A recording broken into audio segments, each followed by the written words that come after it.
1760 இந்தியாவிற்கு ராபர்ட் கிளைவின் வருகை 1755. தமிழகத்தில் அவனை புருவமுயர்த்த வைத்தவை 2. ஒன்று நமது குருகுல கல்வி, மற்றொன்று தமிழனின் விவசாய நுணுக்கம். தமிழனின் வளர்ச்சி அவனை உறுத்தியது. அவன் நாட்டை சார்ந்து நாம் வாழ அவன் செய்த முதல் சூழ்ச்சி விவசாயத்தின் கண்கள் ஊசியேற்றுவது செய்தான். அதுதான் பசுவதை கூடங்கள். 1760 அது ஒரு இயக்கமாக முடுக்கிவிடப்பட்டது. நாள் ஒன்றுக்கு 30,000 பசுக்களை கொன்று குவித்தது அந்த இயக்கம். 1, 2 என்று தொடங்கிய பசுவதை கூடங்கள் 1910ஆம் ஆண்டு 350 உயர்ந்தது. எந்த ரசாயன உதவியுமின்றி மாட்டுச் சாணத்தையும் சிறுநீரையும் பயன்படுத்தி குழிக்கு 71 படி அரிசி விளைவித்த தமிழன் முதன்முறையாக தடுமாறினான். அந்த இடைவெளியில் இந்தியாவில் இறக்குமதியாகின வெளிநாட்டு ரசாயன பொருட்கள். அதே சமயம் காங்கேயம் காளைகளும் அவைகளின் விந்தணுவும் வெளிநாடுகளுக்கு ஏற்றுமதி செய்யப்பட்டன. 1929ஆம் ஆண்டு வட்டமேசை மாநாட்டிற்காக காந்தி இர்வின் ஒப்பந்தம் நடைபெற்ற காலம் அது. பசுவதை கூடங்கள் குறித்து பத்திரிகையாளர்கள் கேள்வி எழுப்பினார்கள். இந்தியா சுதந்திரம் வாங்கும் நாள் அனைத்து பசுவதை கூடங்களும் மூடப்படும் என்றார் தேசப்பிதா. பசுவதை கூடங்களை அடைப்பதே என் முதல் வேலை என்றார் ஜவஹர்லால் நேரு. இந்தியா சுதந்திரம் அடைந்தது, பொருளாதார வளர்ச்சியும் அடைந்தது. ஆனால் 350 இருந்த பசுவதை கூடங்கள் 30,000 உயர்ந்தது. தில்லியில் மட்டும் 11,000 பசுவதை கூடங்கள். இவை பொன்னால் பொறிக்கப்பட வேண்டியவை. மணிக்கு 10,000 பசுக்களை கொள்ளும் திறனுடன் ஓங்கி நின்றது இயந்திரவியல். அதை சுத்தம் செய்ய நாளொன்றிற்கு முகத்தல் அளவை 1,00,000 முறை குனிந்தது. அன்று வைத்த தீ இன்றும் அணையவில்லை. இன்றைய பொருளாதார நிலவரப்படி புள்ளி விவரப்படி இந்தியாவில் மொத்த மாடுகளின் எண்ணிக்கை 720 லட்சம். இவை இந்த பாழாய்ப்போன மனித இனத்திற்கு ஆண்டொன்றிற்கு தரும் உழைப்பு 3624 கோடியே 16,10,738.255 குதிரை திறன். அதன் கழிவுகள் தரும் மின்சார உற்பத்தி மூலம் இந்தியாவிற்கான வருமானம் ஆண்டொன்றிற்கு 1,83,000 கோடி. தமிழகத்தில் மட்டும் பால் சந்தையில் ஆண்டொன்றிற்கு 3,50,000 லட்சம் கோடி புழக்கம்.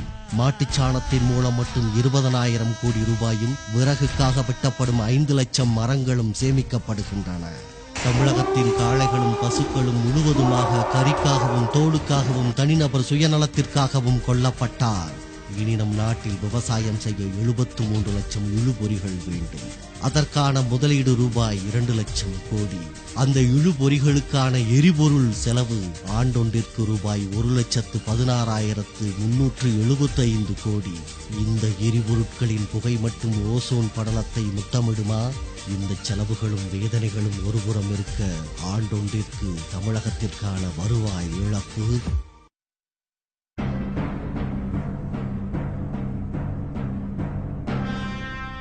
நம் காங்கேயம் காளை பிரேசிலில் 1 கோடி ரூபாய்க்கு ஏலம் போனது நம்மில் எத்தனை பேருக்கு தெரியும்? திராவிட மக்களே, பொறுமையாக கூறிக்கொள்ளுங்கள். நாம் முதல் தலைமுறை பட்டதாரிகள் அல்ல, கடைசி தலைமுறை விவசாயிகள்.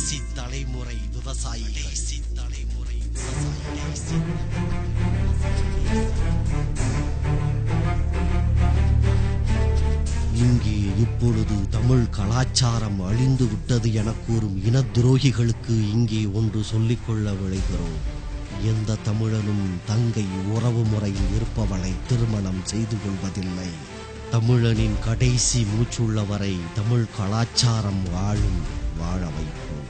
பட்டுப்பூச்சியை கொன்று பட்டுடுத்தி பன்றி கொழுப்பில் முகப்பூச்சு தடவி எம் பசுவை கொன்று அதன் தோலுரித்து செருப்பணிந்து தொலைக்காட்சியின் முன்பு நின்று பசுவை காப்போம் என வெட்கமின்றி நீ பேசும் குழுகுறையால் தமிழ் மண்ணை நேசிக்கும் ஒவ்வொருவனின் ரத்தமும் கொதிக்குதடா. காளை என் பிராணி அல்ல, என் வீட்டில் ஒருவன். எம் விரல் கொண்டே எம் கண்ணை குத்தும் சூழ்ச்சிகள் நிலைபெறாது, விளைபெறாது. வீரம் மறந்து வீரியம் குறைந்து வேற்றான் சூழ்ச்சியால் விவசாயம் துறந்து வெட்டியான் வேலை பார்ப்பவனல்ல தமிழன்.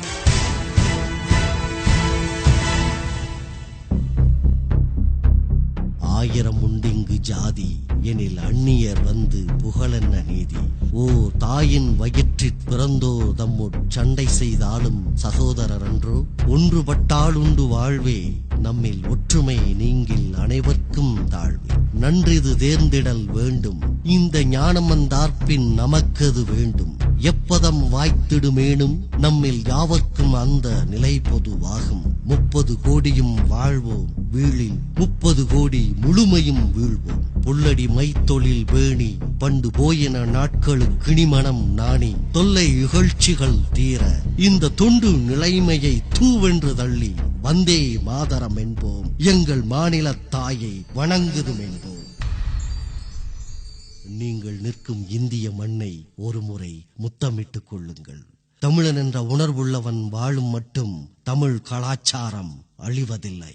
ஜெய் ஹிந்த், ஜெய் ஹிந்த், ஜெய்.